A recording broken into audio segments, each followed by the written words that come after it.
चलिए बाबा, अब हम करेंगे रिवीजन अपने चैप्टर ऑफ असेसमेंट्स का। सर असेसमेंट चैप्टर का लिंकिंग दीजिए। यस बाबा, लिंकिंग ले लीजिए। सुनिए सर, हमने सीखना चालू किया था जीएसटी गुड्स एंड सर्विसेज से। गुड्स एंड सर्विस अगर सप्लाई हो गया तो सप्लाई या तो इंटरस्टेट सप्लाई होगा या सप्लाई इंट्रास्टेट होगा। इंटरस्टेट सप्लाई पे आईजीएसटी लगेगा, इंट्रा पे सीजीएसटी लगेगा। सर एक बार जीएसटी लग गया तो GST has to be collected and paid by a taxable person. कैसे कलेक्ट करेगा, कैसे पे करेगा? Sir GST is equal to value of supply into rate of tax. एक बार जो आपको वैल्यू मालूम चल गया, अब रेस करना है tax invoice, credit note, debit note and delivery challan. ठीक है सर, फिर अपना अकाउंट्स एंड रिकॉर्ड्स मेंटेन करना, गुड्स भेज देना सामने वाले व्यक्ति को with the help of e way bill. अब सुनिए, अब आपका लायबिलिटी आ जाएगा। लायबिलिटी आता है on the time of supply. आप यूज करोगे अपना इनपुट टैक्स क्रेडिट। उसके बाद सर रिमेनिंग अमाउंट का आप पेमेंट कर दोगे। पेमेंट करने के बाद आप फाइल कर दोगे रिटर्न, और रिटर्न के साथ हमने जीएसटीपी भी पढ़ा। अब सुनिए सर, जीएसटीपी भी पढ़ लिया। अब सर अगर आपको कोई भी स्टेज में कोई भी डाउट आता है, बेसिकली जो सी एडवांस रूलिंग लिस्ट है, आप एडवांस रूलिंग के पास जाके एडवांस में रूलिंग ले सकते हो। ठीक है सर, अब ये था एक पार्ट ऑफ जीएसटी, यहां तक था एक पार्ट ऑफ जीएसटी। अब जो नेक्स्ट पार्ट ऑफ जीएसटी चालू होता है वो चालू होता है कि सर अब असेसमेंट्स होगा, डिपार्टमेंट आपका असेसमेंट्स वगैरह करेगा। तो अब जो नेक्स्ट पार्ट ऑफ जीएसटी आता है वो आता है असेसमेंट्स। चलिए बाबा, असेसमेंट के चैप्टर में आ जाइए। चलिए आगे बढ़ते हैं। असेसमेंट सुनिए सर, ये असेसमेंट का चैप्टर कैसा चैप्टर है? बी ग्रेडेड चैप्टर है बेटा। 2 से 4 मार्क पूछ लेते हैं एग्जाम में, करके जाना है। चलिए आ जाइए बेटा, ये 2 4 बूंद बूंद से तो घड़ा भरता है। आपको पढ़ना है 2 mark 4 mark, 2 mark 4 mark, 2 mark 6 mark, तभी आपका पूरा 100 मार्क कंप्लीट होगा। ए हो, बी हो, सी हो, एग्जाम के लिए तो सारे चैप्टर करके जाने हैं। छोटे से छोटे चैप्टर से आजकल 2 मार्क पूछ लेते हैं। अब सुनिए sir, assessment means determination of tax liability. अब सर असेसमेंट में एक होता है सेल्फ असेसमेंट। सर मैं अपना टैक्स का असेसमेंट खुद करूंगा। सुनिए, मैं अपने टैक्स का असेसमेंट खुद करूंगा। Every registered person shall self assess the tax payable और फर्निश करेगा return under section number 39। Sir self assessment, every registered person self assess tax payable और रिटर्न फर्निश करेगा under section number 39। Okay sir, मतलब मैं अपना assessment खुद करूंगा, tax पे करूंगा और return file, output tax input tax set of remaining amount पे करूंगा, रिटर्न फाइल करूंगा, उसे बोलते हैं सेल्फ असेसमेंट। उसके बाद आता है प्रोविजनल असेसमेंट। सर ये प्रोविजनल असेसमेंट क्या होता है? Sir section number 60 provisional assessment. Sir अगर टैक्सेबल पर्सन, बेटा एक बात ध्यान रखिएगा, provisional assessment suo motu proper officer नहीं कर सकता। ठीक है, अब सुनिए, taxable person is unable to determine value of supply और रेट ऑफ टैक्स। अगर taxable person value of supply या रेट ऑफ टैक्स डिटरमाइन नहीं कर पा रहा तो वो रिक्वेस्ट करेगा किसको? प्रॉपर ऑफिसर को, ASMT 01 में, कि सर मेरा प्रोविजनल असेसमेंट कर दीजिए। प्रोविजनल असेसमेंट करके बता दीजिए सर मेरे को जीएसटी पे करना है। Sir GST is equal to value of supply into rate of tax. Sir मैं वैल्यू डिटरमाइन नहीं कर पा रहा या मैं रेट डिटरमाइन नहीं कर पा रहा। जा बेटा जा, ऑफिसर को बोल कि आपको बता देगा, ऑफिसर आपको बता देगा कि आपको कितना जीएसटी पे करना है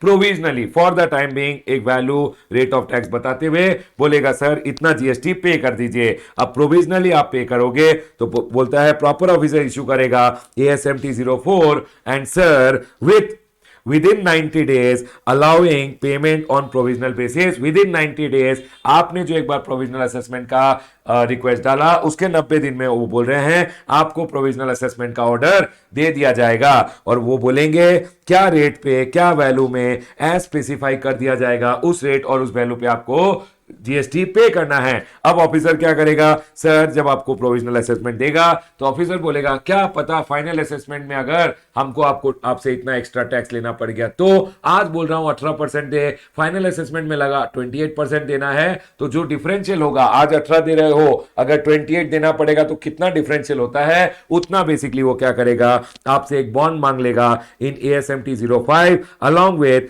बैंक गारंटी। सिक्योरिटी आपसे बैंक गारंटी मांगेगा और security 25% of the amount of bond होता है। उसके बाद सर अब ऑफिसर फाइनल असेसमेंट करेगा और 6 महीने में असेसमेंट करेगा सर। उसके बाद क्या बोला है sir, in 6 month of completion communication of provisional assessment का ऑर्डर। ये कम्युनिकेशन वर्ड है, कम्युनिकेशन मतलब जिस दिन आपको प्रोविजनल असेसमेंट का ऑर्डर आया था उसके सर 6 महीने में प्रोविजनल असेसमेंट को फाइनलाइज कर दिया जाएगा। अगर फाइनल असेसमेंट ऑर्डर 6 महीने में नहीं दिया तो फर्दर एक्सटेंशन एसी और जेसी दे सकता है बाय 6 मंथ। देखिए फाइनल असेसमेंट का ऑर्डर आया, 6 महीने में फाइनल होना चाहिए असेसमेंट। सर अगर फाइनल नहीं हुआ और 6 महीने का टाइम लिमिट एसी और जेसी दे सकता है। अगर फर्दर 6 महीना में नहीं हुआ तो कमिश्नर फर्दर 4 साल का एक्सटेंशन दे सकता है। उसके बाद बोला गया फाइनल असेसमेंट में समझ लीजिए आपने 10 लाख पे करना है, प्रोविजनली आपने 8 लाख पे किया था, तो ये बोल रहे हैं जो डिफरेंशियल टैक्स है वो अब आपको पे करना है और इंटरेस्ट के साथ पे करना है। 18% इंटरेस्ट लगेगा from the day after the due date till the date of payment. इस मंथ का सप्लाई था, इस मंथ का सप्लाई का ड्यू डेट होता है 20 तारीख। 20 तारीख से लेके सर जिस दिन आप एक्चुअली टैक्स पे करोगे तब तक का आपको इंटरेस्ट देना पड़ेगा सर। उसके बाद आप एक एप्लीकेशन दीजिए कि सर मेरा जो बैंक गारंटी है उसको रिलीज कर दीजिए। ऑफिसर चेक करेगा कि आपने पेमेंट वगैरह कर दिया है और ASMT 09 में दे देगा, रिलीज कर देगा बेसिकली आपका security with in 7 days of receipt of application. एक बेनिफिट होता है प्रोविजनल असेसमेंट कराने का कि सर आपसे कोई पेनल्टी नहीं लिया जाता। अगर पहले कम दिया था बाद में ज्यादा देना पड़ा, कोई पेनल्टी वगैरह चार्ज नहीं किया जाता। बेटा ये जो इंटरेस्ट कैलकुलेशन है ये हमेशा डे वाइज कैलकुलेशन होता है और ये एग्जाम के लिए वेरी वेरी इंपॉर्टेंट है। ठीक है सर, याद करके 1-2 सम करके जाइएगा। अब सुनिए फाइनल असेसमेंट हुआ 10 लाख में, प्रोविजनली आपने 12 लाख पे किया था, तो ये बोलता है ले ले तेरा 2 लाख रुपया वापस ले ले, रिफंड दे दिया जाएगा along with interest under section number 56। Section number 56 बोलता है बेटा एप्लीकेशन दो, अगर आपका रिफंड हमने नहीं दिया तो सर अगर हम आपका रिफंड कितना टाइम होता है बताइए मुझे, रिफंड आपको कितने दिन में मिलेगा? 60 दिन में अगर रिफंड नहीं दिया तो बेटा आपको रिफंड के साथ इंटरेस्ट दिया जाएगा along with interest at the rate of 6%। और RFD 01 का एप्लीकेशन डालिएगा। डालने के बाद एप्लीकेशन प्रोसेस होने के बाद आपको 60 दिन में बेसिकली एप्लीकेशन से 60 दिन में आपके बैंक अकाउंट में पैसा आ जाएगा।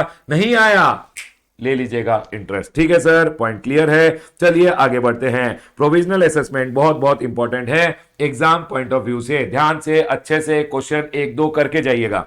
उसके बाद सर स्क्रूटिनी ऑफ रिटर्न आता है। आपने रिटर्न लगा दिया, ऑफिसर आपका रिटर्न को स्क्रूटिनाइज कर रहा है, देख लेता हूं क्या सब कुछ सही किया है नहीं किया है। तो जब ऑफिसर स्क्रूटिनाइज कर रहा था, return furnished by the registered person, proper officer में अगर चाहे तो रिटर्न स्क्रूटिनाइज करेगा और अगर उसे डिस्क्रिपेंसी दिखा तो आपको बताएगा, नोटिस देके इन ASMT 10 विद इन 30 डेज आपको या तो एक्सेप्ट करना है डिस्क्रिपेंसी, टैक्स, इंटरेस्ट जो भी अमाउंट बनता है सारा दे देना है और ऑफिसर को बता देना है GST DRC 03 के थ्रू। सर अगर आप एक्सेप्ट नहीं कर रहे हो तो एक काम कीजिए, अगर आप टैक्स पेमेंट नहीं कर रहे हो तो एक्सप्लेनेशन दे दीजिए कि सर मेरा ये बोलना है। अगर उसे अच्छा लगा आपका बोला हुआ बात तो वो आपको ASMT 12 में एक ऑर्डर इशू करके बोल देगा सर ठीक है हम इस बात को यही खत्म कर देते हैं। और सर अगर उसको आपकी बोली हुई बात पसंद नहीं आई तो सर एक्सेप्ट नहीं कर रहा है वो आप और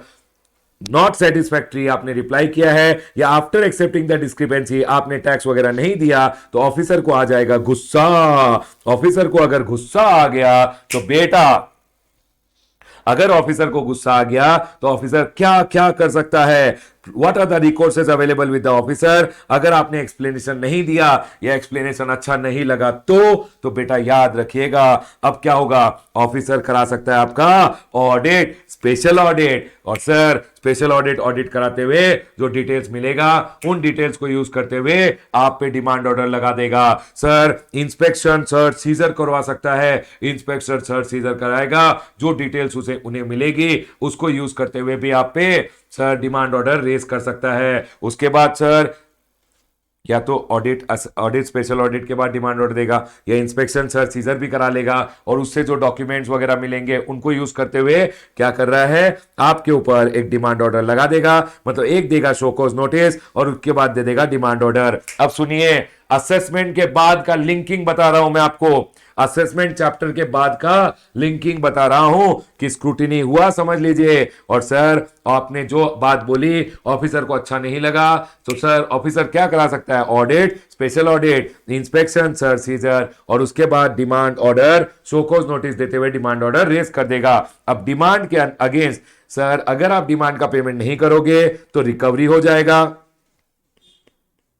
आफ्टर 3 मंथ्स रिकवरी स्टार्ट हो जाएगा, या फिर आप पेमेंट कर दीजिए, या फिर बेटा 3 महीने में या तो पे कर दीजिए, अगर 3 महीने क्रॉस हो गए तो रिकवरी होगा, या फिर बेटा चले जा अपील में चले जा और अपील एंड रिवीजन 3 महीने के अंदर या अपील में चला जा, या 3 महीने में पेमेंट कर दे, या 3 महीने के बाद उल्टा लटका के रिकवरी कर लिया जाएगा। और यही है link of the other chapter जो असेसमेंट में आता है। ठीक है सर। उसके बाद सर आता है बेस्ट जजमेंट असेसमेंट। एक होता है नॉन फाइलर का, जो नालायक रजिस्ट्रेशन तो ले लिए बट रिटर्न फाइल नहीं कर रहे हैं, और एक होता है अनरजिस्टर्ड पर्सन का, जिन नालायकों ने रजिस्ट्रेशन ही नहीं लिया even though they are liable. तो गवर्नमेंट बोल रहा है best judgement assessment of non filer, एक रजिस्टर्ड पर्सन ने अपना रिटर्न नहीं लगाया, जो रिटर्न बनता है जीएसटीआर 3B वगैरह रिटर्न नहीं लगाया, जो सेक्शन नंबर 39 के रिटर्न होते हैं, या सर फाइनल रिटर्न नहीं लगाया, तो ऑफिसर उसे पहले एक नोटिस देगा इन जीएसटीआर 3A और बोलेगा बेटा लगा रिटर्न लगा, 15 दिन में लगा दीजिए। अगर आपने रिटर्न लगा दिया तो वेरी गुड, अगर आपने प्रॉपर नहीं लगाया इवन आफ्टर नोटिस तो प्रॉपर ऑफिसर बेस्ट जजमेंट करेगा। और assessment order within 5 years from the due date of annual return, बेटा जिस ईयर का असेसमेंट करना है, जिस ईयर का बेसिकली असेसमेंट होना है, उस साल का एनुअल रिटर्न का ड्यू डेट से 5 साल का टाइम लिमिट होता है to pass the assessment order. याद रखिएगा ये बात। और असेसमेंट ऑर्डर आपके पास आया, असेसमेंट ऑर्डर, भाग बेटा भाग, 30 दिन में रिटर्न लगा दे, तो रिटर्न लगा देगा तो आपका assessment order deem to be withdrawn मान लिया जाएगा। यही बोला है deem withdrawn if registered person files a valid return. Valid return वो रिटर्न होता है जिसमें आप अपना टैक्स पे करते हुए रिटर्न फाइल कर देते हो। लेकिन बेटा अगर आपने रिटर्न फाइल कर दिया, टैक्स पे कर दिया, इसका मतलब ये नहीं है कि जो बाकी आपका इंटरेस्ट लेट फी वगैरह बनता है वो नहीं दोगे, but liability for interest late fee वगैरह तो आपका रहेगा, वो आपको देना पड़ेगा। अब सुनिए, लोगों ने बोला सर आपके जो ऑफिसर्स है ना वो नॉन फाइलर्स ऑफ रिटर्न का जब बेस्ट जजमेंट असेसमेंट करते हैं तो कोई तरीका से कर रहा है, कोई ऑफिसर कोई तरीके से कर रहा है, ये कोई बात हुई क्या? तो सीबीआईसी ने क्या किया, अपने ऑफिसर्स को गाइड करते हुए बोला कि सर स्टैंडर्ड ऑपरेटिंग प्रोसीजर हम इशू कर रहे हैं, ऑफिसर आप इन स्टैंडर्ड ऑपरेटिंग प्रोसीजर्स को फॉलो कीजिएगा जब आप किसी का बेस्ट जजमेंट असेसमेंट कर रहे हो। तो sir standard operating procedure in case of non filers of return under section number 62, system generated एक एसएमएस जाएगा 3 days prior to the due date. जब ड्यू डेट का रिटर्न आएगा उसके पहले जागो मोहन प्यारे, ऐसे एक वैसा मैसेज नहीं आएगा, आपको बोला जाएगा बेटा 3 दिन पहले एक मैसेज आएगा सिस्टम जनरेटेड कि बेटा लगा दे अपना रिटर्न। ठीक है, उसके बाद एक बार ड्यू डेट जो चला गया, जिस जिन लोगों ने, यहां तो सबको भेजेंगे, उसके बाद एक जो रिटर्न का ड्यू डेट चला गया और आपने अगर रिटर्न नहीं लगाया तो आपको एक मेल आएगा कि नालायक रिटर्न नहीं लगाया, लगा दे रिटर्न। अगर आपने रिटर्न नहीं लगाया तो सर अब सुनिए, 5 दिन के बाद, रिटर्न का ड्यू डेट के 5 दिन के बाद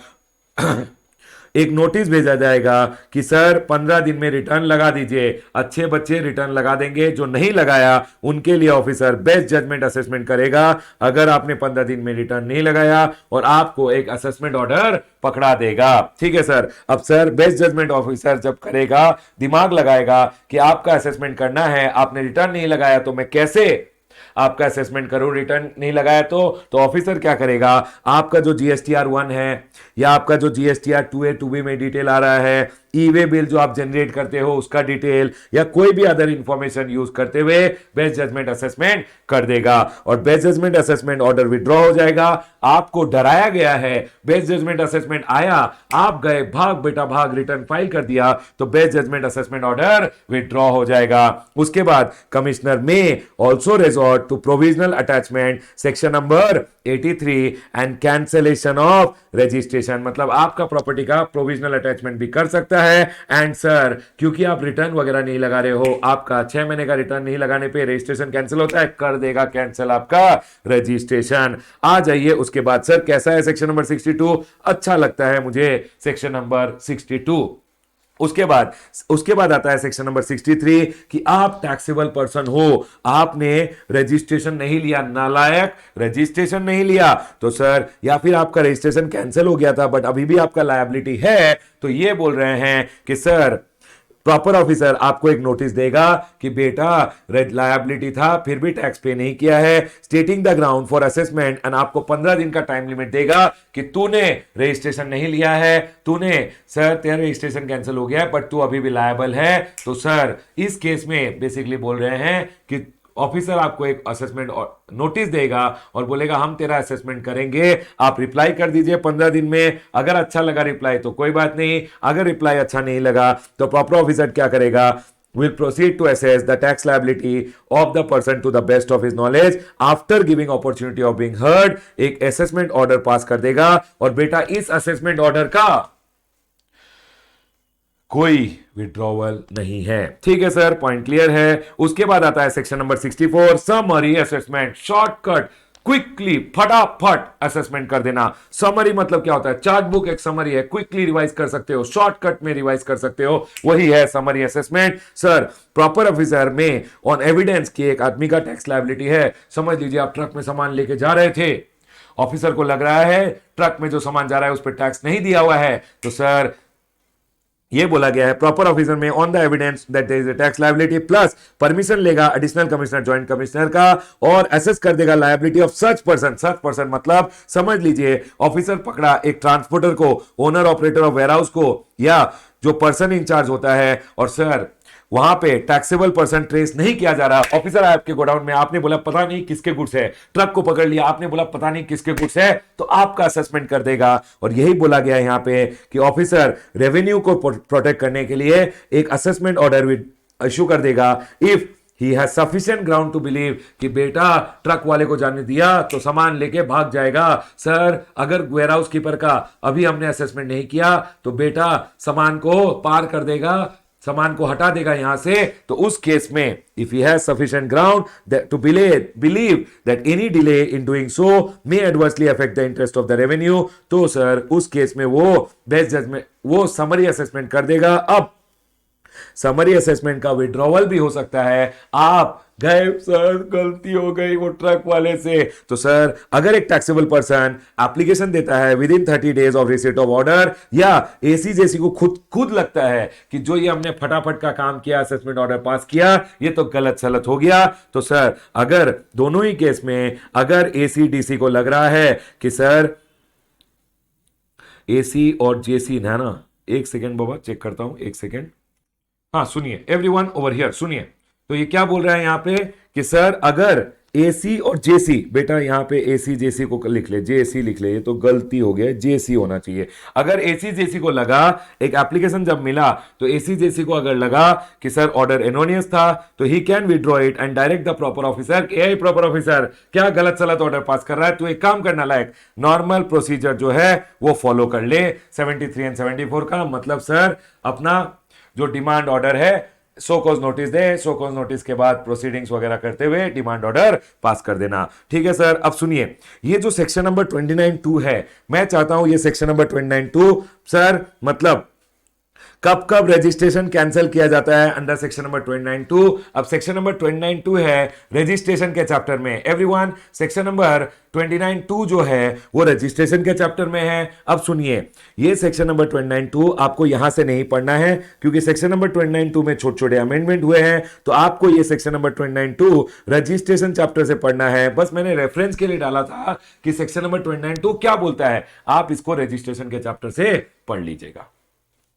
ठीक है सर, पॉइंट क्लियर है। अब चलिए, अब सुनिए उसके बाद क्या बोला है यहाँ पे। एक नोटिफिकेशन, मैंने यहाँ पे एक नोटिफिकेशन आया था, क्या बोलता है नोटिफिकेशन कि 62, 63 और 64 में जो असेसमेंट ऑर्डर पास होते हैं उनका जो समरी है वो अपलोड करना पड़ेगा, इंडिया C07 ऑफिसर को अपलोड करना पड़ेगा, वो बोला गया है। ठीक है सर, 62, 63, 64 में जो भी ऑर्डर्स पास होंगे उनका ऑफिसर को एक समरी, डिटेल वर्जन तो आपको भेज दिया जाएगा, समरी भी अपलोड करना पड़ेगा पोर्टल पे GST-DRC07 यूज करते हुए। सर एग्जाम का question, orders that may be withdrawn best judgement assessment under section number 62 and summary assessment order withdraw किया जा सकता है, समरी असेसमेंट ऑर्डर विड्रॉ किया जा सकता है। ये 2 पॉइंट मैं ये लास्ट टाइम एग्जाम में आ गया था एक्चुअली। ठीक है सर, सुनिए मुझे लगता है ये चैप्टर बी ग्रेडेड तो बोला है मैंने, लेकिन सर प्रोविजनल असेसमेंट एक क्वेश्चन आ सकता है, best judgement assessment non filer का एंड समरी असेसमेंट, ये जो 3 पॉइंट है ना, ये बी ग्रेडेड चैप्टर के ए ग्रेडेड क्वेश्चंस आ सकते हैं इन 3 पॉइंट से। बाकी सब तो आपको मैंने रिवीजन करा दिया है। यस सर, पॉइंट क्लियर है। बस एक छोटा सा ध्यान रखिएगा, 29(2) को आपको यहां से रेफर नहीं करना है, रजिस्ट्रेशन के चार्ट से रेफर कीजिएगा। डन सर, पॉइंट क्लियर है। क्लोज करता हूं अपना discussion on the chapter of assessments. Closed, Papa, closed.